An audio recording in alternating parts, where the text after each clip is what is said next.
bem com vocês?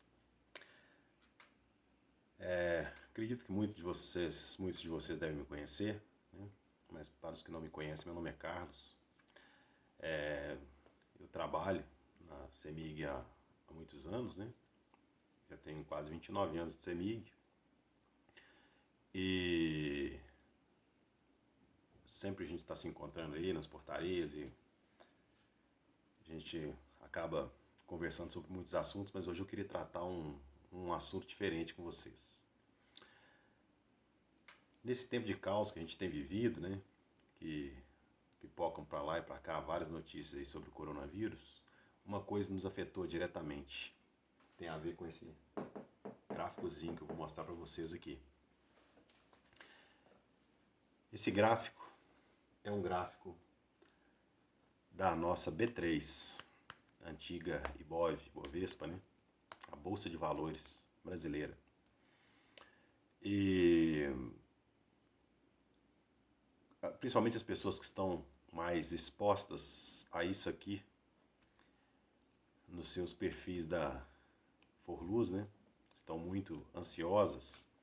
Eu tenho aqui agora, mas tenho comigo aqui algumas mensagens, né? De alguns trabalhadores, de alguns amigos. Acho que até vale a pena, só um minutinho.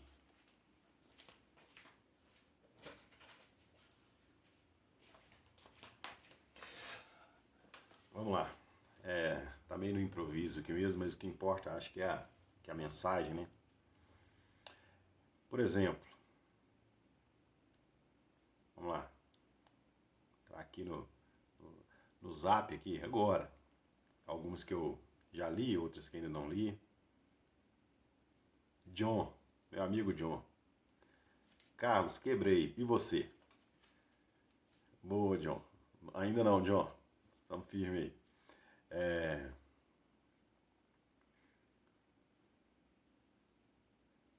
Luciano, estou no agressivo. E agora? O que eu faço? Essa do Luciano aqui é uma boa pergunta. Acho que eu vou tentar respondê-la da maneira como eu entendo ser mais pertinente, né? No pequeno conhecimento que eu tenho de investimentos.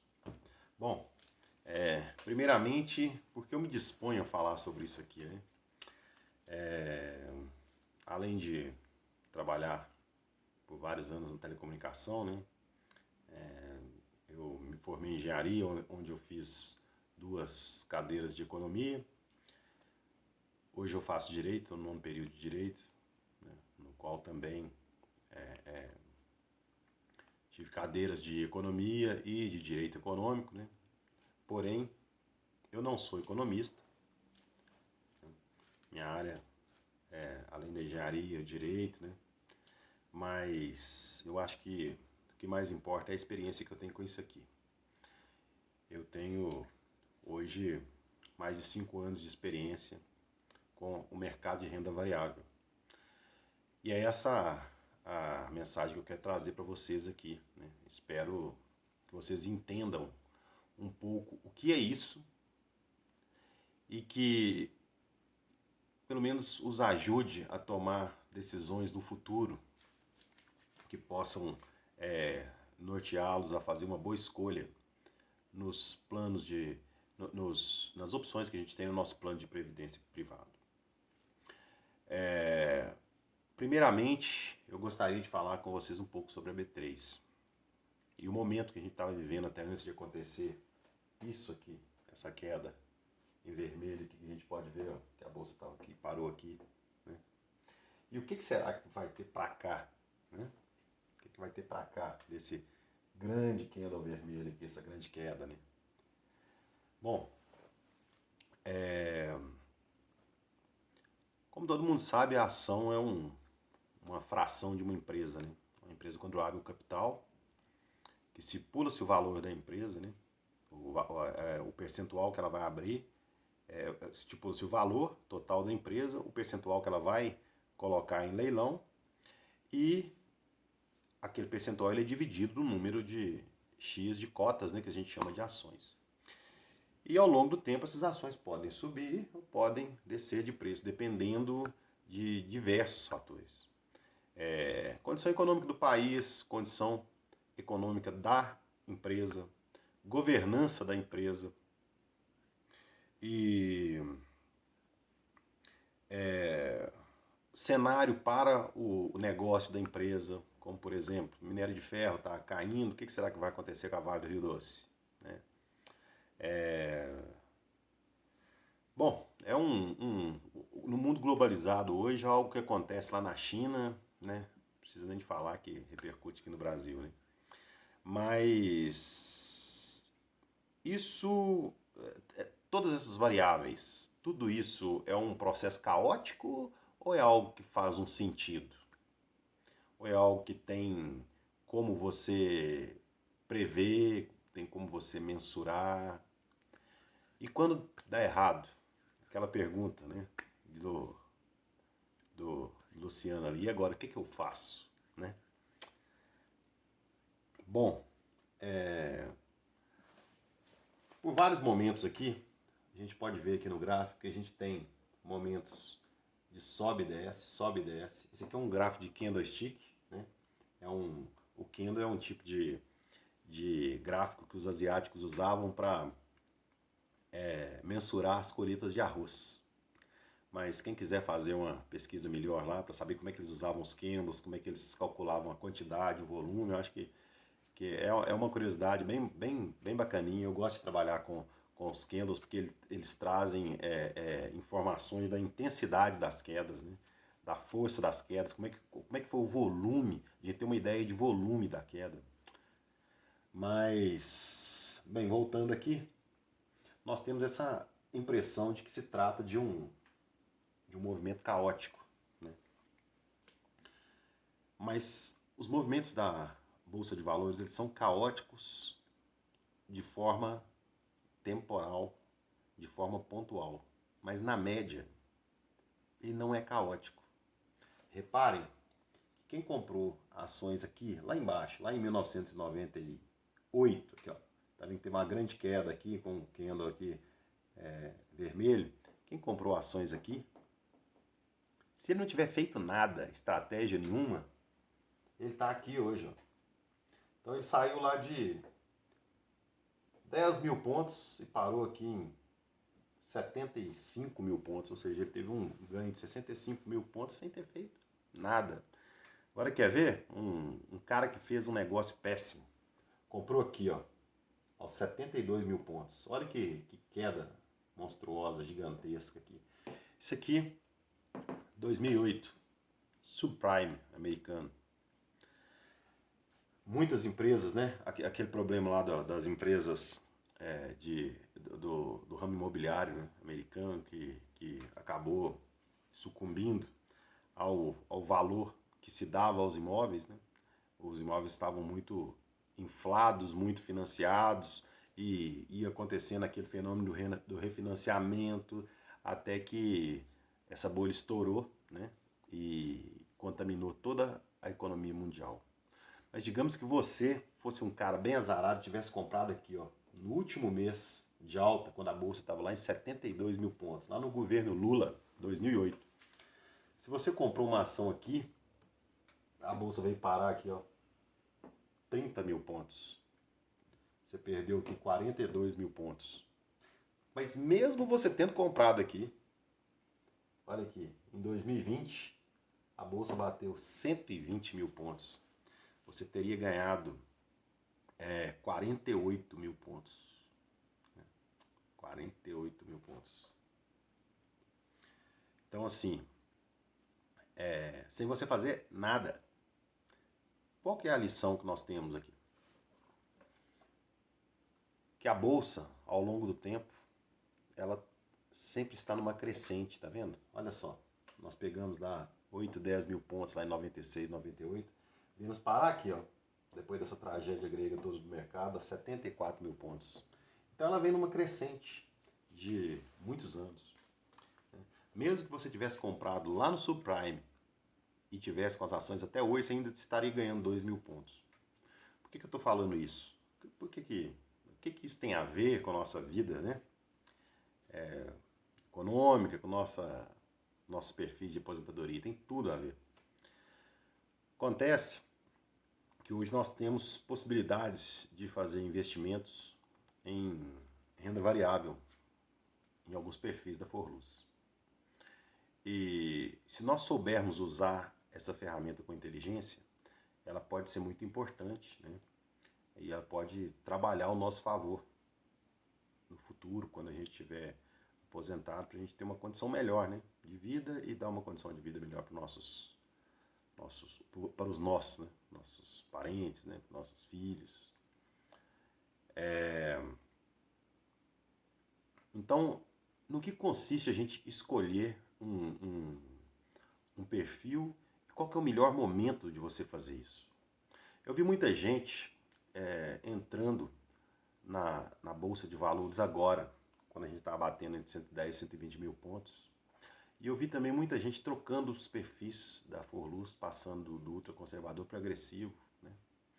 E muita gente falou comigo, gente que não tinha experiência com isso aqui, ó, com o mercado financeiro. E falando comigo, poxa, você já passou seu perfil para agressivo? Eu não, no momento não estou no agressivo. Eu, poxa, mas você está perdendo dinheiro. Tem meses que está dando 4%. E nosso rendimento está muito maior. Qual que você está? Eu estou no ultra conservador. Nossa, mas que é isso? Você está perdendo muito dinheiro. Só que eu já estive no perfil agressivo. Só que eu estive no perfil agressivo aqui, ó. Quando a gente bateu 34 mil pontos. E eu deixei o perfil agressivo mais ou menos aqui, ó.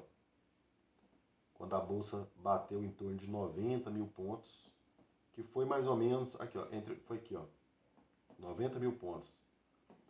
Em meados, quando a política foi mudar no Brasil, que o Jair Bolsonaro estava para ganhar. O que acontece? Eu sabia que o Jair Bolsonaro ia entrar com uma política ultraliberal, né? E que o mercado adora uma política ultraliberal. Mas eu também sabia dos riscos que a gente corria com essa transição e com essa mudança. Nós tínhamos riscos da nossa economia não reagir, nosso desemprego estava alto, né? A gente estava saindo de vários problemas e eu resolvi não comprar esse risco, mesmo sabendo que por ele ter um ministro ultraliberal, que o mercado ia adorar e as ações iam disparar no Brasil. Foi o que aconteceu. Nós fomos de 90 mil pontos, fomos parar lá em 120 mil pontos, ou seja, daqui para cá são 30 mil pontos. Durante todo esse período aqui, eu tive no ultraconservador. E daqui até aqui, eu tive no agressivo. Mas por que eu não resolvi correr esse risco? Eu não resolvi correr esse risco por causa de um dos pilares do investimento, que é você nunca alocar todos os seus recursos em um só ramo, em um só ativo. O cara que... A maioria das pessoas que eu conheço que se deram bem com investimento, elas têm um perfil de diversificação. Você tem que ter aquele dinheiro que você vai precisar dele amanhã, né? Você tem que ter o dinheiro do cafezinho. Você tem que ter aquele dinheiro que você vai precisar dele com 6 meses, 1 ano, aquele que você coloca lá no CDB, né? Você tem que ter aquele dinheiro que você pode disponibilizar dele para um range de 3 a 5 anos. Esse é que você vai fazer investimento. Porque o que faz com que o investimento seja vencedor, na maioria das vezes, não é a forma como você compra muito bem ou como você compra muito mal. Como eu pude demonstrar para vocês aqui, ó, em qualquer momento que você pegar esse gráfico aqui, ó, se você pegar até um mês atrás, você teria sido vencedor. Não é isso? Então, qualquer momento desse aqui, ó. Então, teria importado o cara ter comprado lá em cima, pré-subprime, ou lá embaixo, na hora que a bolsa bateu lá os 34 mil pontos, obviamente que você teria ganhado 34 a mais, né, do que aqui, né? Obviamente, se você pegou aqui para vir para cá, ou daqui para vir para cá, né?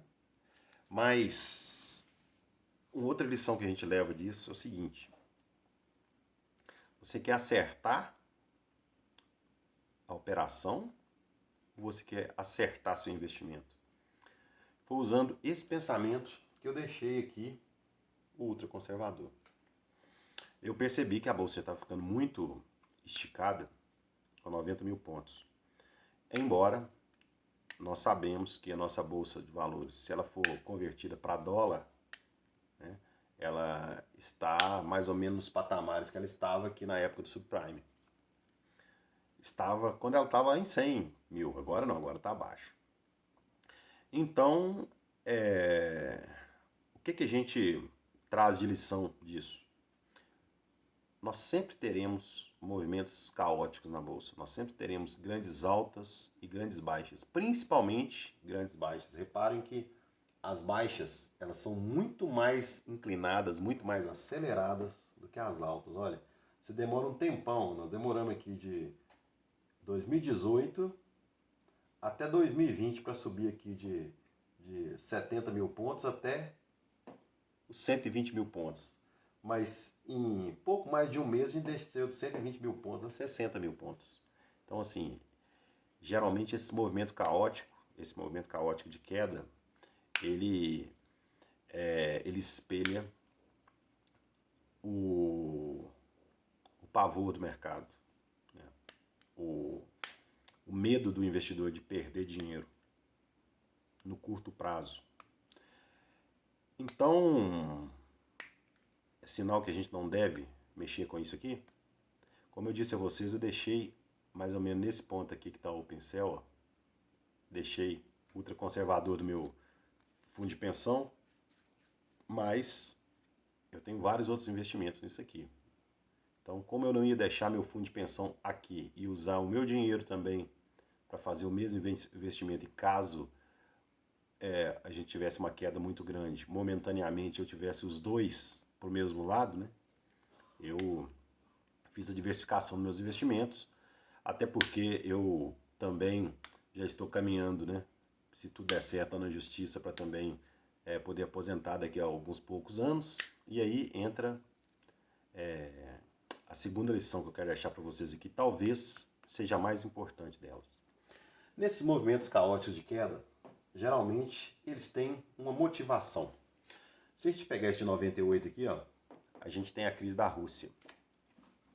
Quando a Rússia balançou os mercados mundiais e fez com que o nosso mercado caísse lá, ó, ele foi lá dos 15 mil pontos, ó lá, bateu 5 mil. Ou seja, a gente, em poucos, em um mês e pouco, a gente começou a valer um terço do que a gente valia na nossa antiga Ibovespa. Um terço. A gente caiu de 15 mil para 5 mil pontos. Reparem para vocês verem, a gente está numa tragédia agora que a gente foi de 115, a gente chegou a bater 120, mas a gente estava em 110, 115 e paramos lá no 63 e bateu e já voltou e a gente está no 70 mil. Então reparem que proporcionalmente a crise da Rússia ela foi ainda mais forte, né? Impactou ainda mais o nosso mercado. Né? E toda vez que acontece uma crise assim, se vocês forem pesquisar, sempre vai ter alguém falando, nunca mais volta, a bolsa não vai ser aquilo mais, e todo mundo vai quebrar, e não sei o que e tal. Aí a gente continuou, né? A gente teve um boom econômico aqui de 2002 até 2008, quando veio a crise, essa baixadinha aqui, ó, vocês podem reparar aqui, ó. A gente teve uma outra aqui na época da questão do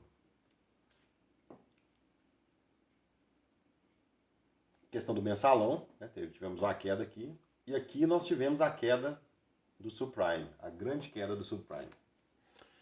E nessa época aqui também, os mercados mundiais balançaram, inclusive o Brasil, né? A bolsa acabou balançando muito, mas a economia brasileira vinha muito forte, né? Vinha numa ascensão muito grande.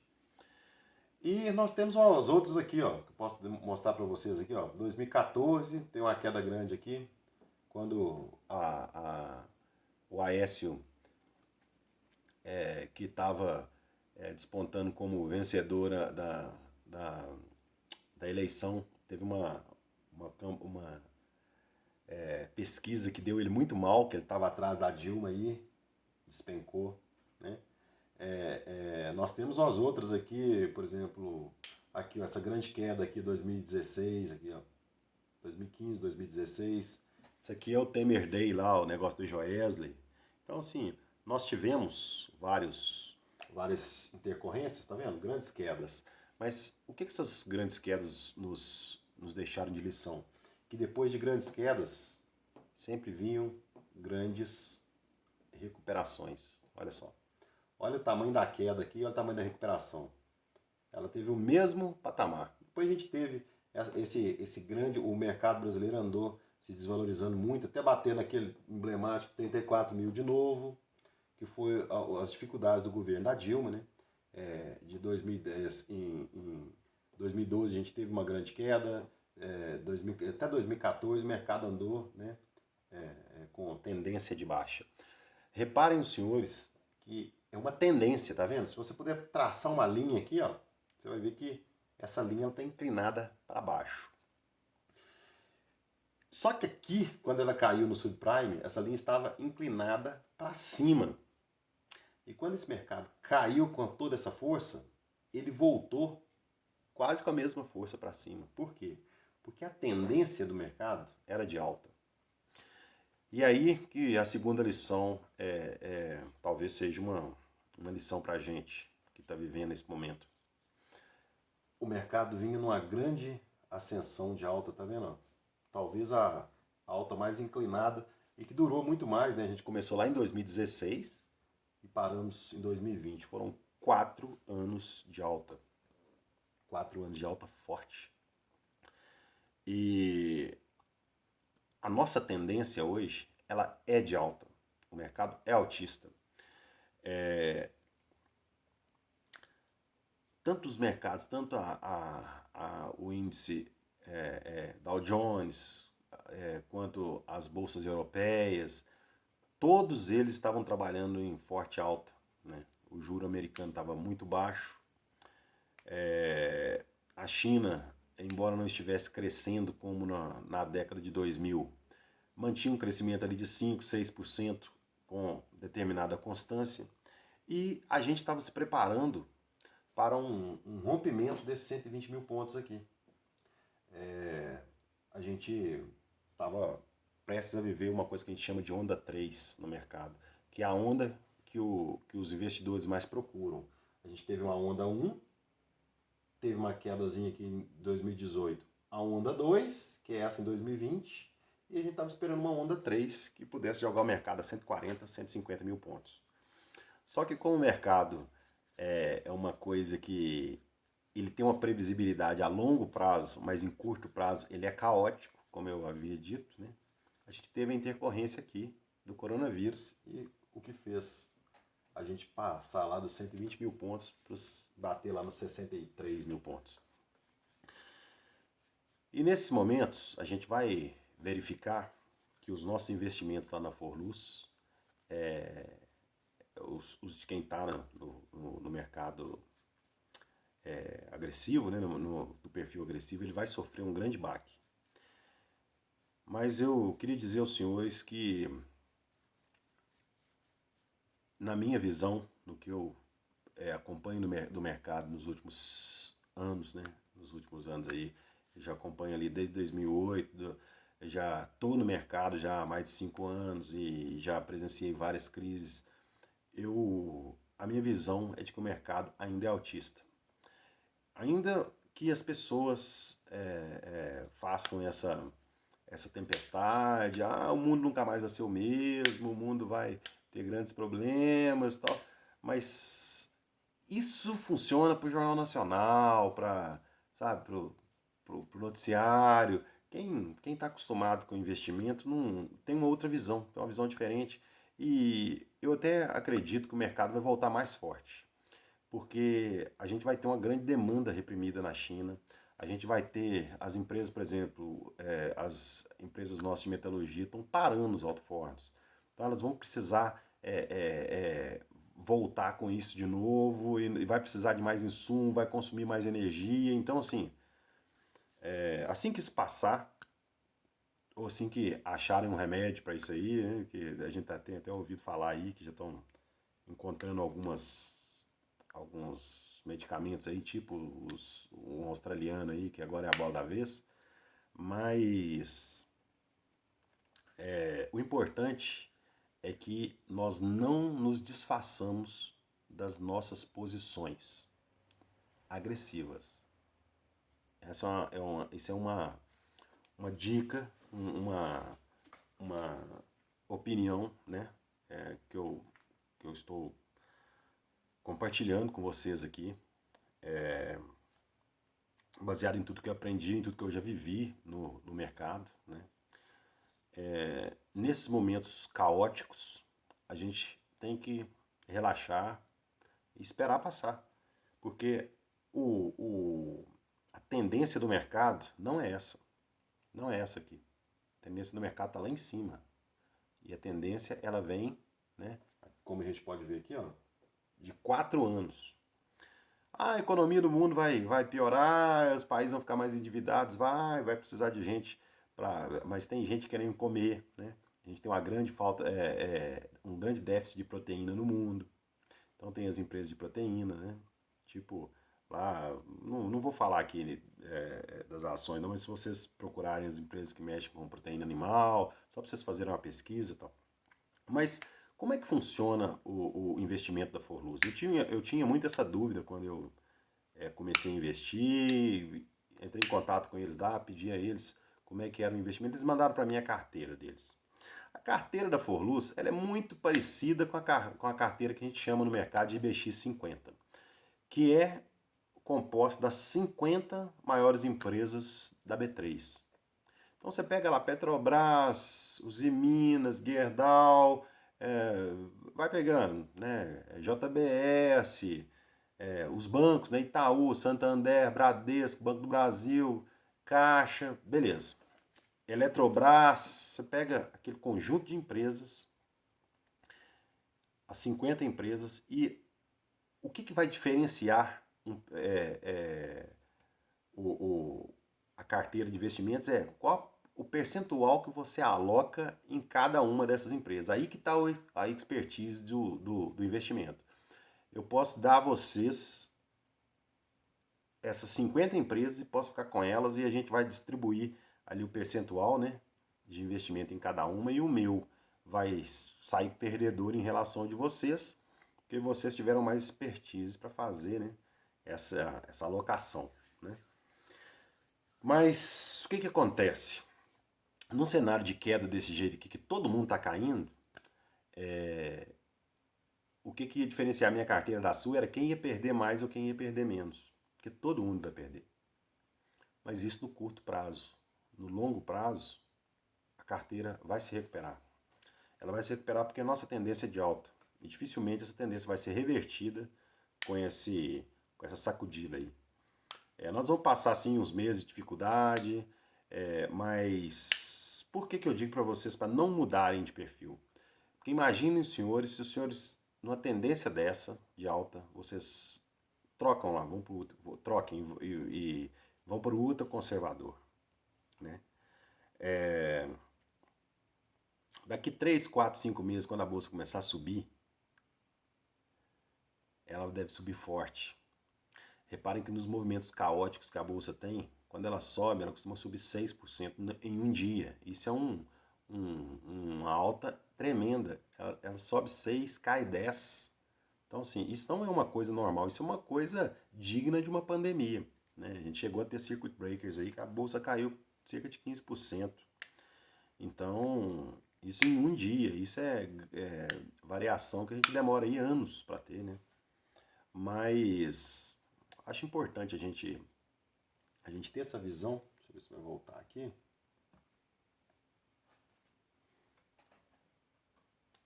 Acho importante a gente ter essa visão, porque ainda que a gente acredite que... Só fazer voltar aqui o gráfico.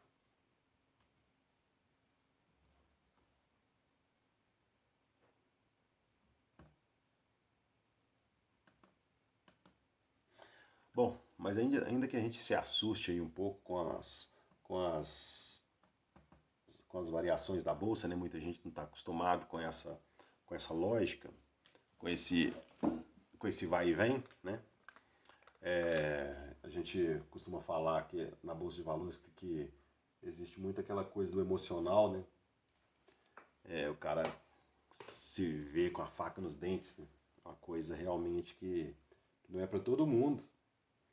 Mas a gente não pode também deixar se levar nesse momento, né? É bom a gente se perguntar às vezes também por que é que a gente está investindo no agressivo, no moderado, no conservador. É porque um dos nossos amigos investiu também, é porque a gente viu falar que alguém o fez, né? Então, assim, a gente tem que ter muito discernimento. A gente tem que ter muito discernimento nesses momentos, né? Procurar uma informação. O que eu acho que é uma coisa que a gente carece muito de informação.